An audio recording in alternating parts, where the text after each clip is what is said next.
Uh-huh. I just feel like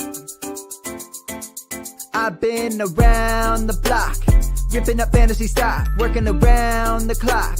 Look at the view from the top. Researching rookies a lot? No, I just be listening to pods, yeah. One in particular, I'm just a messenger, let me just pass on the rock. Browning, brunning, pruning, pronouncing ain't what he's doing. What he's doing is not losing, but infusing you with new things. And there's Dennis the Bennett, yeah. The man is a menace, yeah. Building a dynasty, some of the finest things. Promise you, you won't regret it. Sly as a fox, cultured in pop. Give him his props. Here is a thought, here is a box. And you cannot compare them at all, so don't even try. Careful with the news, but when you use a take, I take up Tony Fire. I mean Dyer, because anyone else is a huge mistake. Whoa. Fantasy round table, fantasy round table. Yeah. Fantasy round table, come take a look at the crown, baby. Hey, fantasy round table, fantasy round table. Woo. Fantasy round table, come take a look at the crown, baby. Go. Hello and welcome to another episode of the Fantasy Football Roundtable Podcast. It is a Friday afternoon, and we are well into week 2 of the NFL season after the big Thursday night football game last night. Gentlemen, you guys have to wait a little bit to see the Browns. They are the dead last game of the Monday night doubleheader this week. Are you still excited to see them go in and see what they do against Pittsburgh? Yeah, of course we are. That's our team. And Pittsburgh's on the ropes. On the ropes is maybe putting it charitably. Yeah, I'll be excited to see what happens Tuesday morning when I wake up. I'm probably not staying up to watch that game personally, but I'll definitely be excited to see what happens. You know, they used to do that Monday night doubleheader where they basically stacked the games, but now one starts at 7:15 Eastern, and the other one starts at 8:15 Eastern, so they're going to be on at the same time.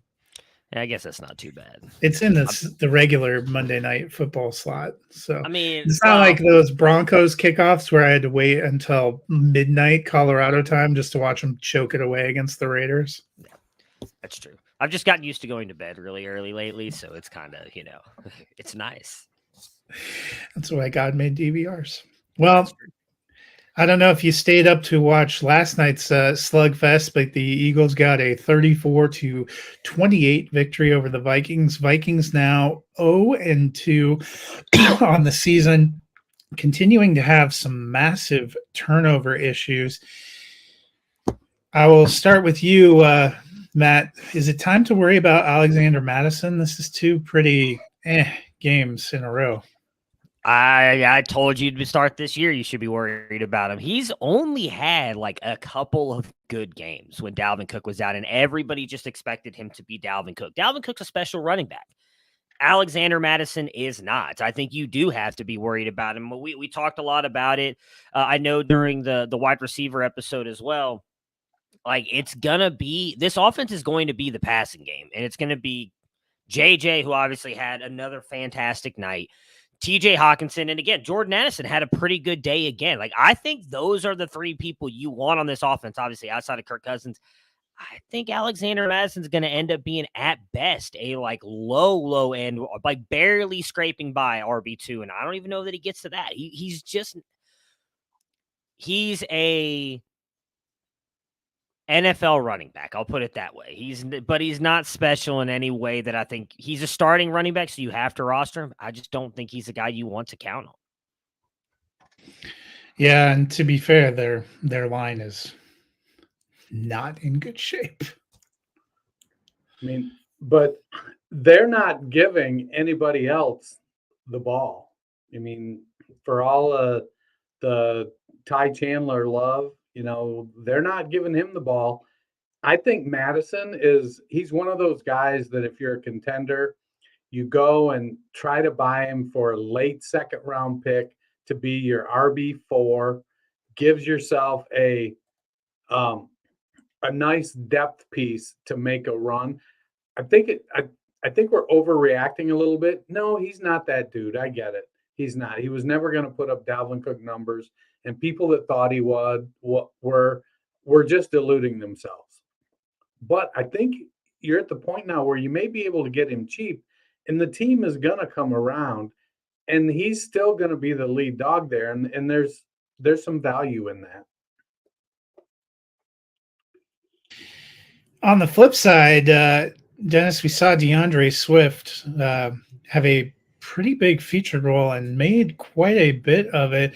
Didn't do it with as much with the passing as just running his buns off. Do you think he's earned a bigger share of the workload, and do you think it's going to be kind of him and Kenneth Gainwell going forward? It certainly looks like it. Boston's Rashad Penny's clearly the 4. They may have listed him as one of the quad starters on the depth chart, but he's clearly the 4. And last night, my concern is that this is only the second game that DeAndre Swift in his entire career has ever had more than 16 carries. The last time he did it, it was in 2020. What was it? 2021. He had 33 carries for 130 yards.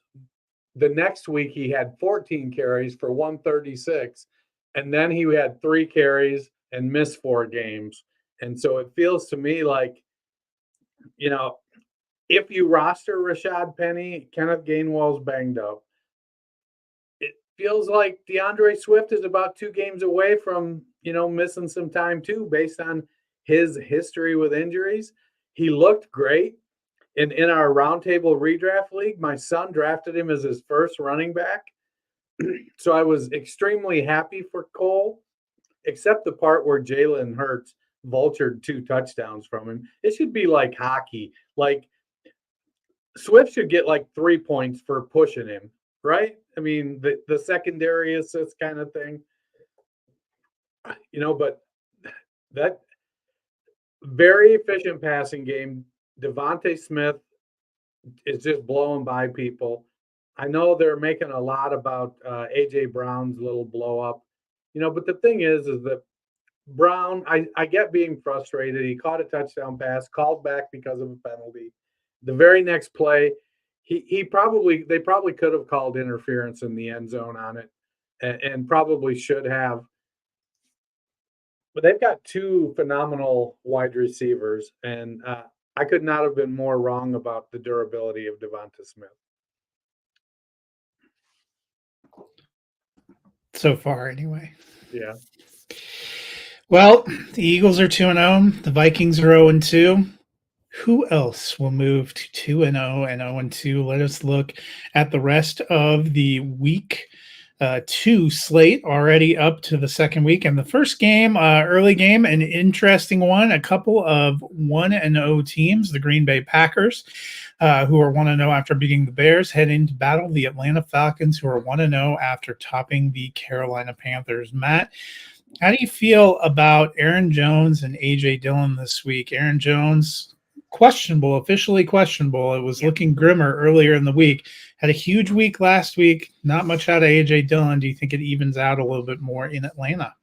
I think it will even out a little bit more, but not much. I still think Aaron Jones is going to be the guy. I know they restructured his contract. I've always thought he's just the better overall running back. And I think with the way this offense is operating, he is going to be a key figure in that. Now, sounds like Christian Watson may be back, so maybe the offense will open up passing a little bit more. I mean, we talked last week, and I said I thought Aaron Jones would be involved more because of the fact that Christian Watson was out. And I think at the time we did the show, we weren't even sure if Romeo Doubs was going to play because he was still listed as questionable. But I think A.J. Dillon will likely get more run with Aaron Jones being beaten up, but I still think Jones touches the ball more, and he's the smarter play of the two. Dennis, on the flip side for the Falcons, we saw Tyler Algier, running back 4. Bijan was running back 7 in week 1. Do you think they're both going to be good starts moving forward? Yeah, I think Algier is going to be flex worthy because Arthur Smith is telling us, I am going to run the ball. I was successful in Tennessee running the ball. I've got a decent offensive line and 2 very, very good running backs, and I'm going to run the ball here in Atlanta. If they get ahead, Algier is going to be the grinder. I think he knows he doesn't want to use his 208-pound running back to grind out the clock when he's got a 230-pound running back that put up 1,000 yards last year.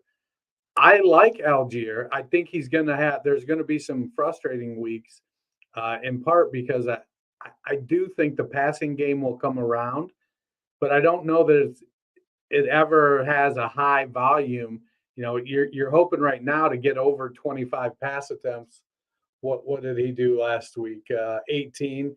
So right now, he's in early Justin Fields territory.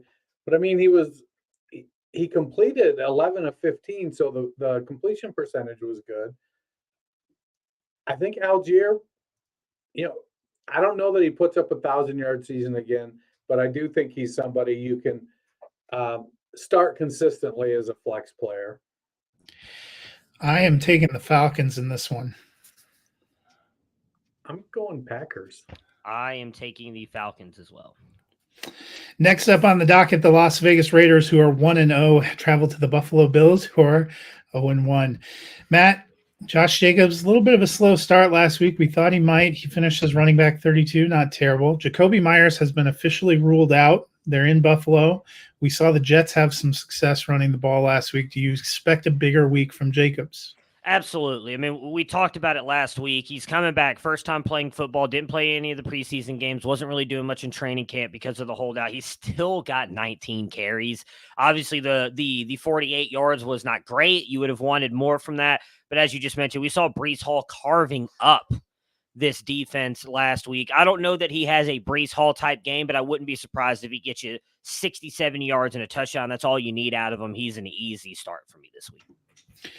Dennis, on the flip side, James Cook showed some good pop against the tough Jets defense, caught a few passes. Are you feeling more interested in him as a starting option? Yeah, because he's going to get some passing work. He had 6 targets last week, caught 4 of them. He did have 12 rush attempts, which was several more. I mean, Murray and Damian Harris had a combined total of 3. Josh Allen still had 6 carries, but he brings some explosiveness. He looked good, but he wasn't. I don't know how much. I don't know how far ahead of Tyler Algier I have him. He may have caught 4 passes, but for only 17 yards. He didn't get in the end zone. I like that he's getting the opportunity, but I'm a little concerned that he isn't going to get a chance to do a whole lot with it. Right now, everything seems to funnel through Diggs and Allen, and then Cook is the third guy. I like the talent. I wish he was, 210 pounds like Dalvin instead of 199. That would make me feel better. Yeah, I'm kind of with you. I would have Algier over Cook as well. But I thought, as somebody who thought Damian Harris would have a bigger role, that was a little underwhelming. I am taking the Bills. Bills as am I. as well. Same. Next up on the docket, the Baltimore Ravens, who are 1-0, take on the Cincinnati Bengals, who are 0-1. Matt, with J.K. Dobbins out, Justice Hill, big 2 touchdowns last week. It's looking like he and Gus Edwards are going to get the first shot. Is one of them that you like better than the other? Yeah, it's easily Gus Edwards for me. I mean, I know Justice Hill got the 2 touchdowns, but don't go chase his 8 carries for a whopping 9 yards. I'm not sure that translates. That's called efficiency, Matt. That is true. Not sure. I mean, so I'll put it to you this way. He got 9 yards on 8 carries, and he had a 1 4-yard run. So that's a lot of negative yards he got to bring himself back down to just 1 yard over his carries. I mean, look, Gus Edwards was efficient. He only had 8 carries too last week for the Ravens against the Texans, but still averaged 4 yards a carry. We've seen Gus Edwards be a very good running back, even when J.K. Dobbins was healthy and they were splitting time. I like Justice Hill. I like what he brings to the offense. He can be a pass catching back, and he is definitely more the lightning to the thunder role that Gus Edwards has. I think you obviously have to be worried about Lamar Jackson, but if I'm looking at what Nick Chubb and that Browns offense was able to do against the Bengals last week, if I'm leaning on one running back, it's Gus Edwards. Dennis, on the other side, Joe Burrow did not have himself a game in week 1, sub 100 yards, facing another division opponent. Probably can ill afford to start 0-2, especially against your own division. Do you expect a better game? Yeah, I still have a little bit of concern that the calf/heel/Achilles might still be a little bit tender. mean, they just got their butts kicked by the Browns last week, so I get pulling him. Things didn't click; they were rusty. But Baltimore gave up let's see, 1, 2, 3. They were fifth most pass attempts last week, and that's what Cincinnati does. They've got I get it. They've got Mixon who'll run the ball. He's not terribly efficient. He does some good stuff, but Baltimore is susceptible to giving up plays through the air. T. Higgins, he did have 8 targets. He didn't convert. Jamar Chase is Jamar Chase. He's going to be just fine. They like what Irv Smith brings to the table. And Tyler Boyd is, probably the most overlooked wide receiver 3 on any team in the NFL. So I'm not going to sweat it over Burrow. I think the Ravens defense is probably getting a little bit better. They weren't great last year. I think they've improved probably a little bit, in part just by being early in the season and being healthy. But I wouldn't be surprised to see Burrow put up, 275 and 3 against the Ravens. Since I picked him as my QB1 this year, I really hope you're correct. I am taking the Bengals. Me as well. I'm taking the Ravens. Oh, look at you. All on the Gus bus. Next up, we have the Seattle Seahawks, who are 0-1 after a shockingly disappointing home loss, and the Detroit Lions, who are 1-0 after beating the Chiefs. Matt, Geno came back crashing back to earth in week 1. Do you expect much better this week? Nope.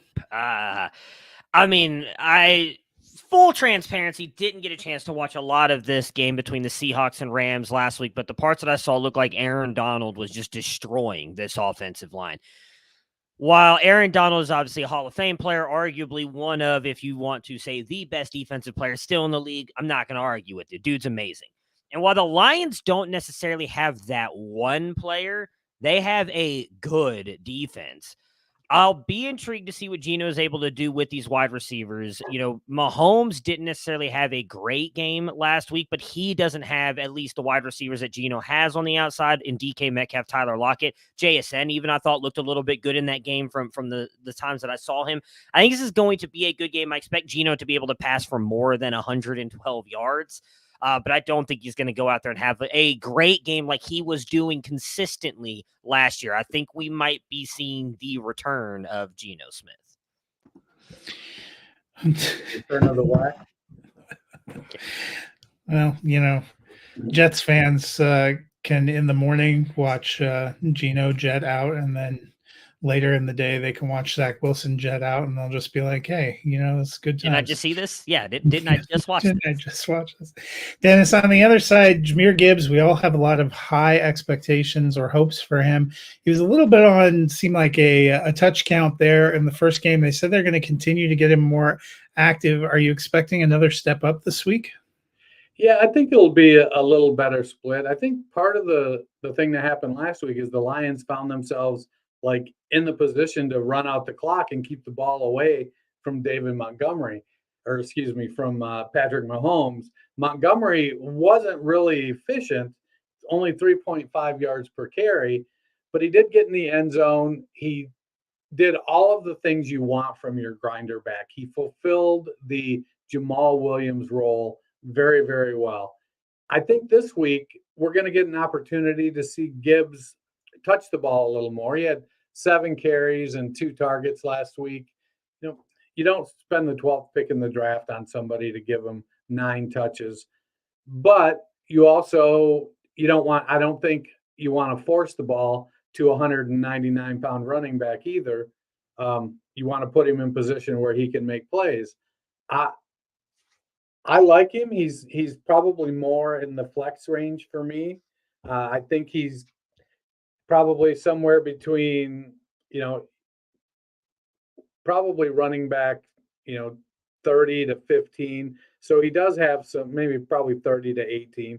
So he's probably got mid RB2 upside, but high RB3 floor. So I'm taking the Lions to go 2-0. I am too. As am I. Next up, the Los Angeles Chargers, who are 0-1 at the Tennessee Titans, who are Also 0-1. Matt, last week it was a big rushing day for the Chargers.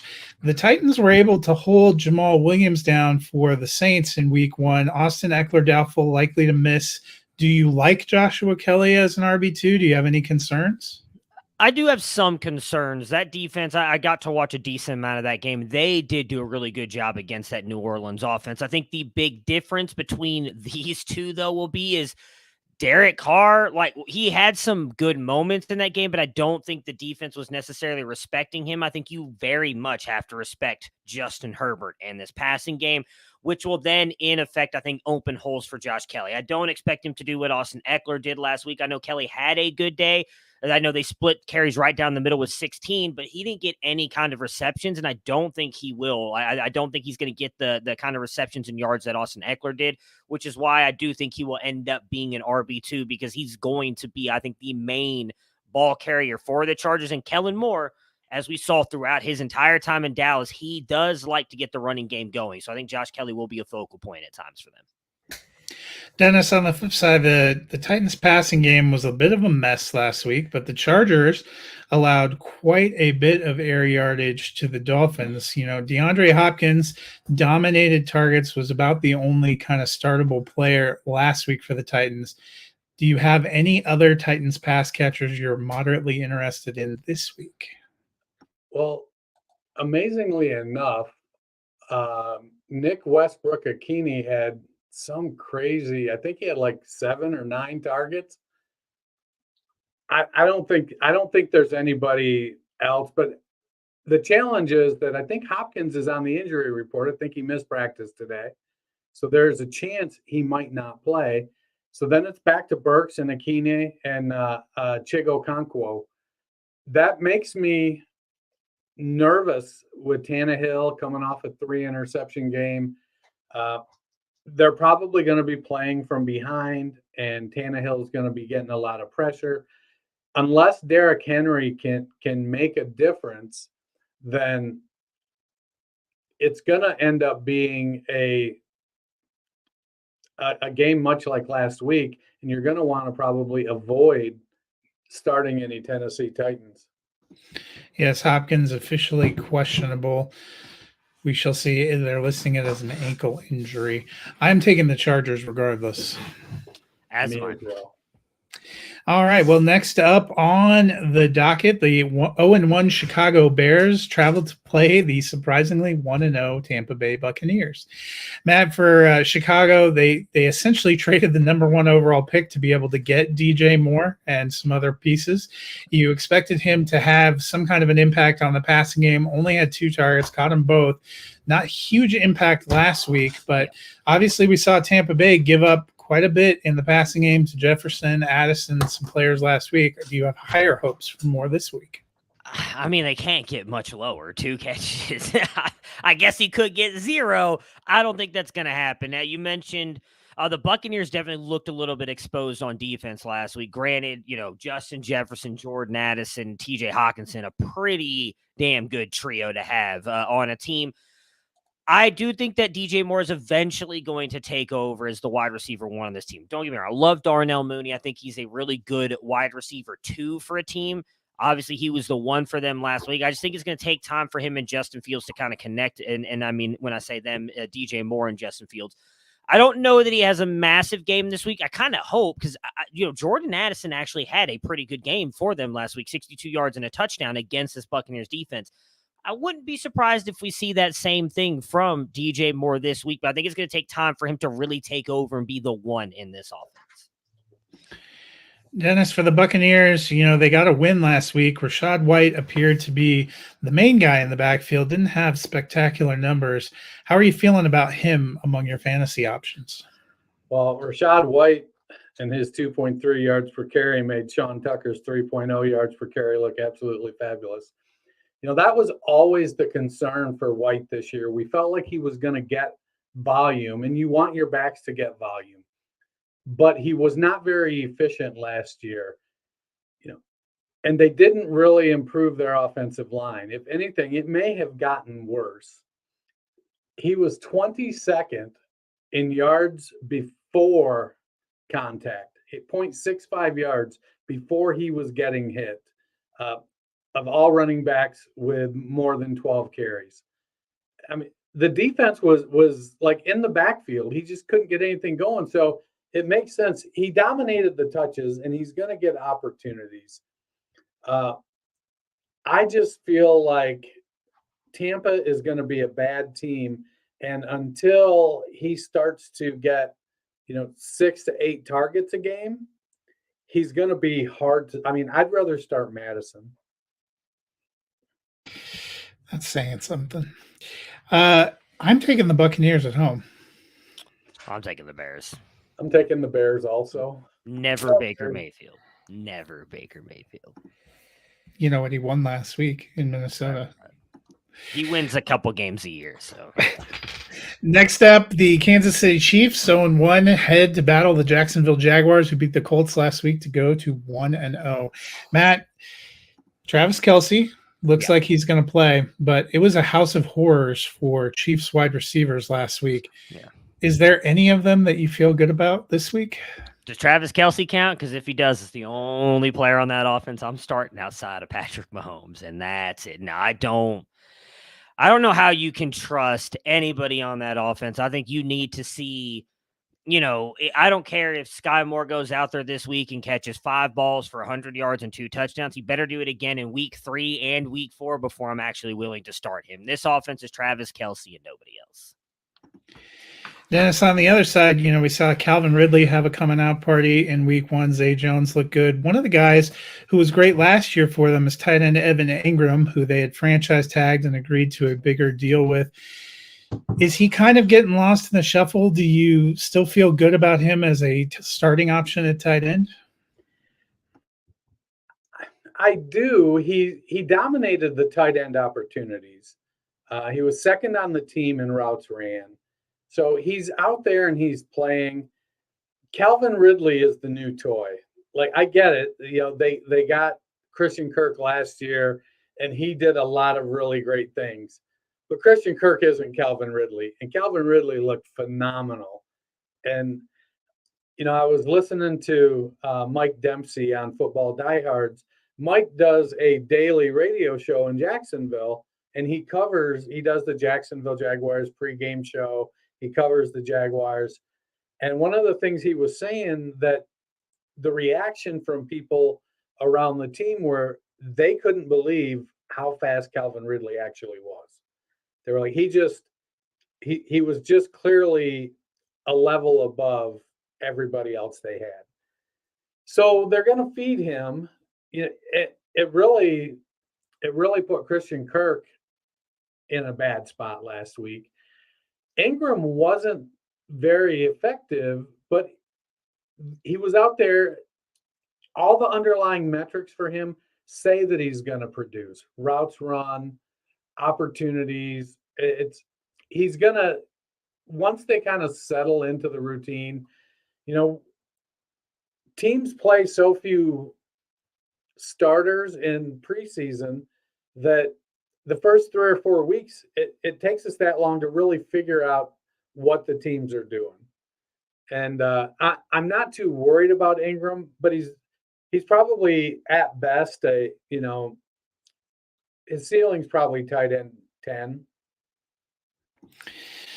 Still be a starter in pretty much all leagues, unless you're playing that stoic 6-man league. I am taking the Chiefs. As am I. I'm going Jacksonville. Another intriguing matchup, the Indianapolis Colts, who are 0-1, traveling to battle the Houston Texans, who are 0-1, which tells you that by the end of this week, at least one of the top 3 rookie quarterbacks will have a win, unless these guys find a way to tie. Matt, in the Colts backfield, Jonathan Taylor was already on PUP. They put Evan Hull now on injured reserve. Supposedly Moss is coming back. They have Dion back there. How are you feeling about the backfield? I want Anthony Richardson, and that's it. No, I think Dion will probably still lead the backfield. I think Moss will be heavily involved. I don't feel great about playing either one of them. I mean, Deion Jackson was making fun of Justice Hill earlier with his 1.1 yards per carry. Deion Jackson did the same thing. I think a lot of this game, Dennis mentioned earlier what Jalen Hurts was doing, unfortunately, for the Eagles. I think you're going to get a lot of that from Anthony Richardson, too, because he's bulkier than Jalen Hurts. Like, he is a beast, and he's going to continue to do that in the red zone.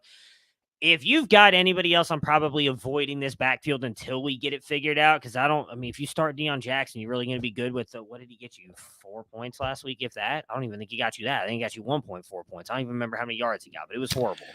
He caught a few passes, though. Let's see here. He would have gotten you. Let me pull it up here because I actually just had it. 14 yards rushing and 14 yards receiving with 5 catches. So if you're in a PPR league, yeah, he got you like a whopping 7 points. Yippee. Like, that's not great.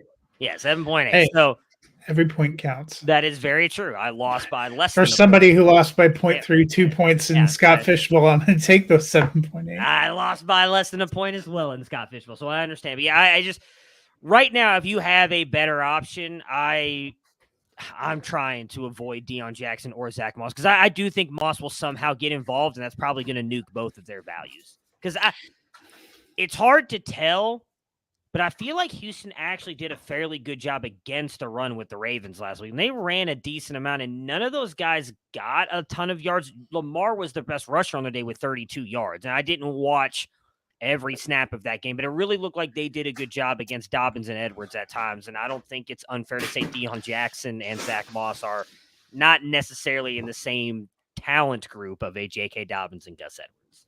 It might be a tier down. Yeah, probably. On the other side, Dennis, Houston, are there any players that jump out at you as guys you want to put in your lineup?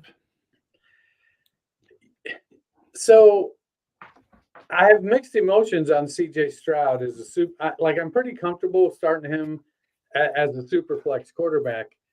He was 9th in passing yards last week, and they let him throw the ball 30. What was it? I think 42 times or 44 times? Yeah, I think it was 44. Yeah. So yeah, for 242 yards. Now he didn't get it in the end zone, but he also didn't turn it over. He didn't have a great ADOT, but he made good decisions with the ball. Targeted Robert Woods 10 times, Nico Collins 11 times, Tank Dell 4, Noah Brown 4, Mike Boone 4. So he was spreading the ball around. For me, I feel like in going up against a Colts team that gave up the 9th most passing yards, that this is going to be an opportunity for him to kind of establish, how he wants to play. I don't know if the Colts are going to, get to him and get him rattled. Dameon Pierce, he looked good last year, but he missed some games. Didn't look great last week. I like Nico Collins as a flex. I think he's the number 1 there right now. Robert Woods is the possession guy. Nico has the ceiling. And there's talk this week that they want to get Tank Dell more involved. Noah Brown was put on IR, so I think Dell becomes the 3 there. And if we remember from the draft, it was C.J. Stroud who said, go get me Tank Dell. I want Tank Dell, and they went and did it. So, if we've learned anything from egomaniacal quarterbacks, it's that when they want you to go get a guy, when you get that guy out on the field, they're going to get him the ball. So it wouldn't surprise me to see Tank Dell, who had a nose for the end zone in college and seemed to do it pretty well in preseason, works his way into flex consideration. But I kind of have to see it before I'll play it. So this week, Stroud in super flex, Collins is a high-end flex, and probably out of desperation, depending on my team's Pierce, because he's the starter and he's going to get some volume. Oh my. For reasons surpassing understanding, I'm taking the Texans. I'm taking the Colts. I'm taking the Colts too. I kept I just wanted to find a reason to take the Texans. And I just feel like the Colts defense is just a little bit better. We shall see. On to the afternoon game. The San Francisco 49ers 1-0 coming in to battle the Los Angeles Rams, who are also 1-0. It's that time of the week, Matt. San Francisco 49er pass catcher roulette. Yeah. What are you feeling about the receivers and George Kittle?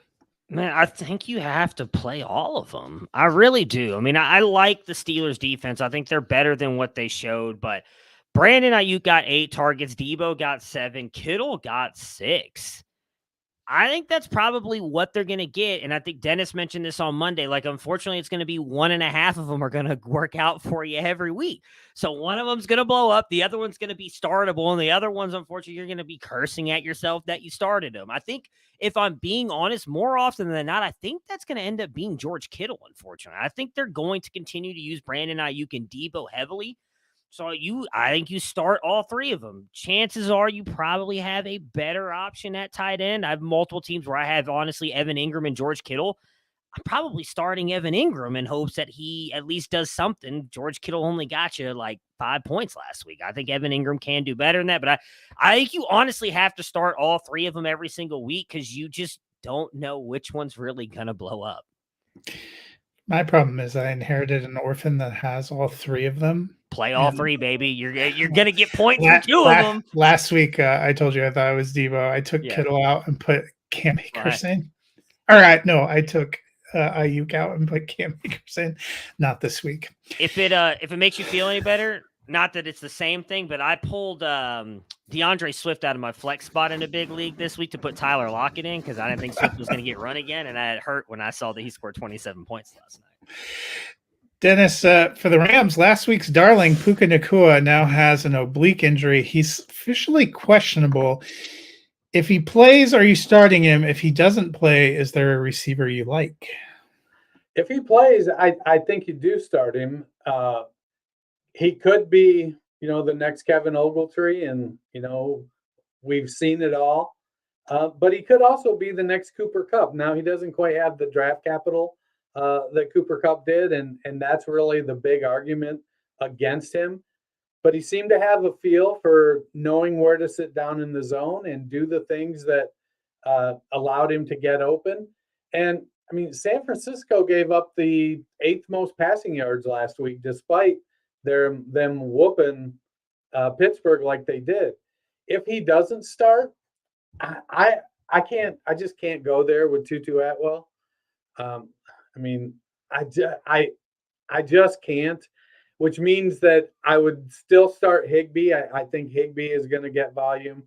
And if Puka is out, then I think it's Van Jefferson. I know that, he kind of stunk it up last week, but he's the 3 there, the 2, the 3, whatever you want, however you want to characterize it. That's what he's going to be until, Kupp comes back and Puka takes over and it's the 2 of them. I don't know what happens. I'm staying away from the running game. I felt like Akers was going to be decent this year, and I'm out. Kyron Williams. They're going against San Francisco. I don't have high hopes for the running game. I think San Fran gets ahead. I think that the Rams are going to have to throw. So I'm starting Puka, Van Jefferson. And if Puka is out, I think you do start Atwell as well. I am taking the 49ers. Same. Me too. Next up on the docket, New York Giants own 1 at the Arizona Cardinals own 1. Matt, the Giants were bad on Sunday night. Do you think this could be a bounce back game? I do. I mean, obviously, I don't think Arizona is very good. And we talked about this a little bit on Monday. I feel like this was just one of those games where it started to get away from the Giants and everything just came crashing down, which is probably what you want to have happen in game 1 because you can only really go up from here. At least I assume. I don't think the Cardinals are going to beat them 42-0. So I think that there's only up. I talked about it on Monday. I thought the Barkley looked really good. I feel fine playing him. And honestly, I think Daniel Jones is going to have a bounce back game. I don't know that I'm playing anybody from the receiving corps just yet. Slayton and Waller led the team in targets, both with 5. Maybe Waller, just because we know tight end, if he gets a touchdown, he probably makes the top 12. But I still want to see how this wide receiver course shakes out target-wise and who's going to kind of be the lead guy before I'm willing to play any of those guys. But I think, again, Daniel Jones and Saquon Barkley are pretty safe plays this week. I think both have big games. It's feeling very 2022 when we're talking about the Giants here in 2023. For the Cardinals, Zach Ertz got 10 targets, caught 6 passes, only 21 yards. Do you feel confident starting as Zach Ertz? Define confident. Do you feel desperate starting Zach Ertz? He's getting opportunities. He's excuse me. He's well past the point of running away from people and juking people. But if you remember back to 2022, everybody's darling was tight end Chig Okonkwo, and hat tip to Jeff Manns. But do you know who Chig's quarterback was when he was breaking out last year? Josh Dobbs. Dobbs, that's right. So, I think that you start him because he's getting opportunity. The Cardinals actually, only losing by 4, I thought was very plucky. Maybe that's just me thinking that, not realizing that Washington is not as good as I thought they could be. But he's a desperation throw tight end. He's not a tight end 1. If you're in a deep league with either lots of flexes or starting 2 tight ends, then he might be viable. But if it's just a 12 team, even with a tight end premium, I don't know that he makes the starting lineup. Give me the Giants. Taking the Giants as well. Next up, the other New York team, the Jets, 1-0, travels to battle the Dallas Cowboys, who are also 1-0. Matt, they've expressed a lot of confidence that Zach Wilson's going to be their guy now that Aaron Rodgers is done for the season. Are you as confident in what you might see this week? No. That Dallas defense looked good Monday night. Not at all. The Bills defense did not look good, but I think the big thing that helped Zach Wilson in that game was how well Breece Hall was able to run the ball. I don't know that Breece Hall is going to have that success against the Cowboys on Sunday, which I then think is going to put more pressure on Zach Wilson's shoulders. I mean, again, 14 of 21 for 160 yards and a touchdown interception is serviceable. But at this point, we saw who Zach Wilson was all last year. And the fact that you had teammates even coming out and saying, like, we don't want this guy to be our quarterback. You can tell me all you want that you guys have confidence in him. He's shown me no reason to have confidence in him. And I think even if he's going to be better than he was last year, this is not the defense he's going to be better against. I expect Dallas is going to have a field day with Wilson. Dennis, on the flip side, Dak didn't have to do much in that 40-0 victory last week. We saw the Jets defense wreak havoc with Josh Allen, who turned it over 4 times Monday night. Dak had turnover problems of his own last year. Any concerns with him going against this defense? Yeah, I think with those cornerbacks, there's always going to be concern because they're good. But Philadelphia did give up, the 10th or 11th most yards to the Jets the Jets gave up the 10th or 11th most yards. And I think Dak is pretty good. So I think he'll fare a little bit better than a lot of people expect. He's got a good players around him. There's a couple spots on the offensive line that need to start to gel. But again, it's 1 week into the season. We're basically in the heart of preseason for the next week or two. I think Dak will be fine. It's definitely a game where I could see, 270 yards, 2 touchdowns, and 2 interceptions for Dak. Sauce Gardner is a beast. They just that backfield is really good, and the rest of the defense is no slouch either. So I feel okay starting Dak. I'm probably not. If I've got a top 6 or 7 option from the preseason, I'm not trying to find a reason to sit them for Dak. I am taking the Cowboys. So am I. Same. Final game of the late window, the Washington Commanders, who are 1-0, travel to battle the Denver Broncos, who are 0-1. Matt, for the Commanders, we saw last week it was kind of the wide receiver 2 for the Raiders that thrived as Pat Surtain took out, or bottled up Devontae Adams. Jacoby Myers thrived. Could the same thing happen with McLaurin and Jahan Dotson? Yeah, I think Dotson could have a good game, although I wonder if Surtain doesn't maybe cover Dotson at times with Terry McLaurin being beaten up. But Dotson led the team, at least from the wide receiver point last week, in targets with 7. Logan Thomas led the entire team with 8. I think that we talked a little bit about it, I think a couple weeks ago, Matt, with McLaurin dealing with that turf toe injury. Like, I think you have to kind of be a little bit cautious of that with him. So Sam Howell is going to get the ball to someone. I think Dotson should have a good game. I don't know that Myers had a good game. It was boasted by the 2 touchdowns. I don't know that you can count on that for Dotson, but if he can get you 60, 70 yards, 80 yards, I think that's a good day, and I think he can possibly do that. I think Denver's going to kind of have a better game this week. I wish I was that confident. Dennis, Jerry Jeudy been practicing in full the last couple of days. Looks like he's going to make his debut. What do you expect? I expect him to have a good game. Unfortunately, last week the Commanders were playing Arizona, and so they only gave up 80 yards and 8 catches to wide receivers. I think Cortland Sutton and Jerry Jeudy are going to fare much better. But it's also a situation where we saw the tight end catch a lot of passes. And if Russ and Troutman can kind of sync up, it's going to kind of pull the defense to the middle of the field there and open things up on the outside for Jeudy and Sutton. I like what the Broncos are doing. I think they're going to win this game pretty comfortably. As much as I like Sam Howell, and they've got Buckeyes playing there in Washington, I think Jeudy comes back. I get it. He drops balls.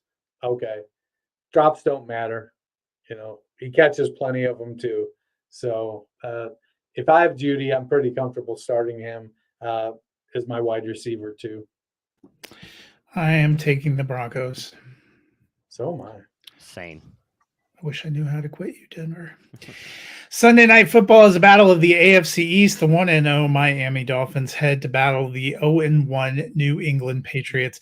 Matt, last week, Tyreek Hill went off. The Patriots have talked about putting a lot of focus on him. We know Jalen Waddle's another target. Durham Smythe actually had a pretty decent game. Any interest in him in week 2, or you still got to see it again? Yeah, I still have to see it again. I mean, he got 7 targets, which was second on the team behind Tyreek Hill, 15, which is absolutely ridiculous. But we have seen that Bill Belichick has not necessarily had an issue sometimes being able to blanket Tyreek Hill. So I think that is what they're going to try and do. I expect Jalen Waddle probably ends up having a big day here. He only had the 5 targets last week against the Chargers. Chargers have struggled historically against tight ends, which is why I think Smythe had the big day. I mean, if you really want to start him, sure. I mean, he was only for 7 targets. He's only caught 3 for 44. So, I mean, that's not a massive day. It still probably ended up finishing as like a top 15 tight end. But I don't know that he's a guy that I really trust. I think I need to see it for multiple weeks before I'm willing to put him in my lineup. Dennis, on the Patriots side, Hunter Henry was tight end 1 overall in week 1. We saw in 2021 him have a really good year and good connection with Mac Jones. Are you starting to believe that might be happening again here in 2023? I am. I like Hunter Henry, and I think more so Bill Belichick and Bill O'Brien and Mac Jones like Hunter Henry. He provides safety. He's going to be out there for every play. He's going to play a lot of snaps. He just is a good all-around tight end. And on a team that's looking for weapons to establish themselves, he feels like a safe play. He feels like he's Mac's safety blanket. Whenever Mac needs, a first down, if he needs 8 yards, it feels like he can count on Hunter Henry. And when he needs somebody to fight for the ball in the end zone, that's Hunter Henry. And until other players step up right now, I I don't know that Henry finishes the season as tight end one, but I could see him being a top 6, top 8 tight end. I am taking the Dolphins in this game. Same.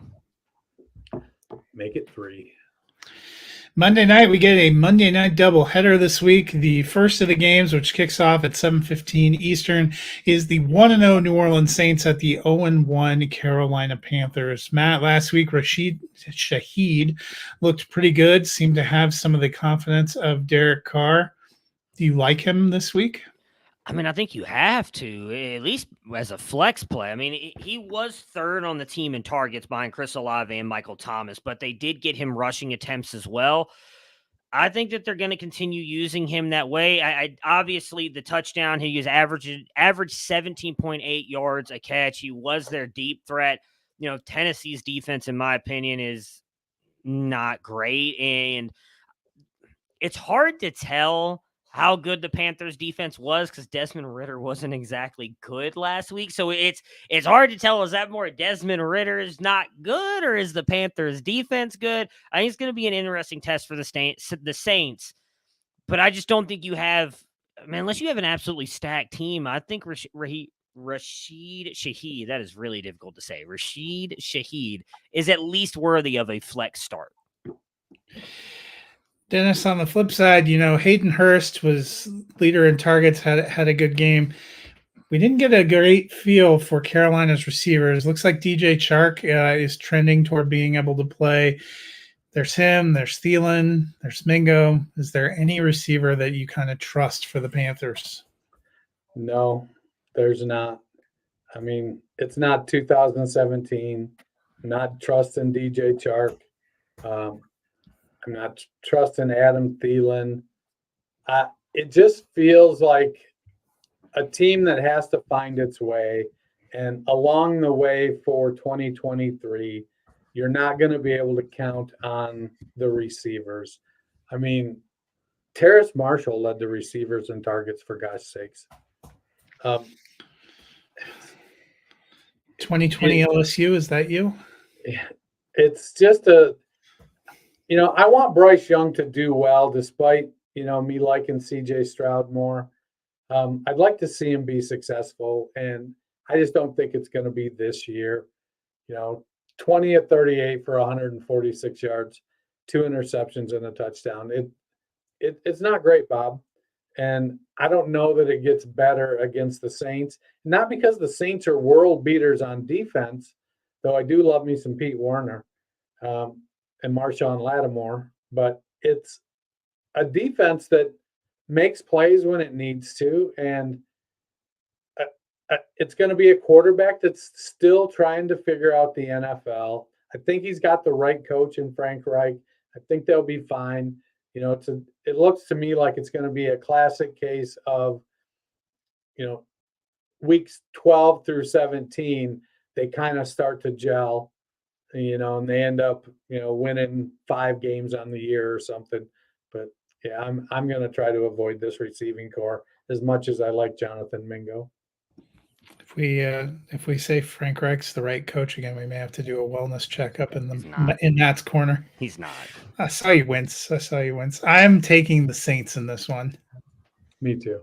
Taking the Panthers. I think Bryce Young gets it done. Well, so you do believe Frank Reich is the right coach? No, I believe in Bryce Young. I don't believe in Frank Reich. The final game of the week features the Cleveland Browns, who are 1-0 after beating the Bengals, traveling to battle the Pittsburgh Steelers, who are 0-1, and just wondering if they'll actually have an offense this week.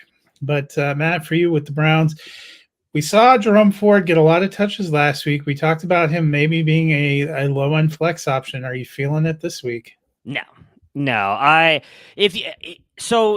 had 15 carries last week, but if you really go and look at it, 6 of those came on the last 2 drives where they had already benched Nick Chubb because the game was over. So it was really 9-18. He wasn't that effective. He had the fumble. Now, the weather was really bad. I do expect Jerome Ford's probably going to get around the same 9 to, I think, 12 touches. I just don't know that that's a flex-worthy play because they don't seem to be using him the way that they use Kareem Hunt, when they had Chubb and Hunt, unfortunately, if you rostered Nick Chubb, you knew that you were getting Chubb in between the 20s. But then when they got into the red zone, unfortunately, Kareem Hunt was coming in because of his receiving ability. It doesn't seem like they're doing that with Jerome Ford, at least in this one game with the Bengals. So I personally am not putting him in my lineup. I imagine you have better options to play as a flex play this week. One can only hope. I don't really. He might be my running back to it. I might in one of these things. I think I have to start Joshua Kelly and Jerome Ford. Gotta love the NFL. Dennis, on the flip side for the Steelers, Deontay Johnson is doubtful, probably not going to play. Do you like George Pickens this week? I do. He led the team in targets last week. He led the team in snaps. Deontay Johnson is out. I'm coming into the year, I was very, very high on Deontay Johnson.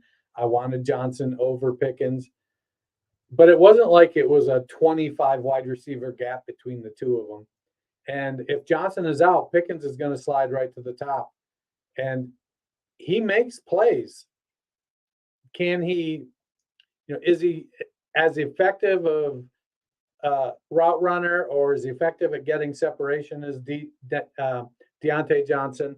No, but we've seen lots of players win in contested ways, i.e. Mike Evans, who's going for his 10th straight 1,000-yard season. Now I get it. Evans is, a couple inches and about 25 pounds heavier than Pickens.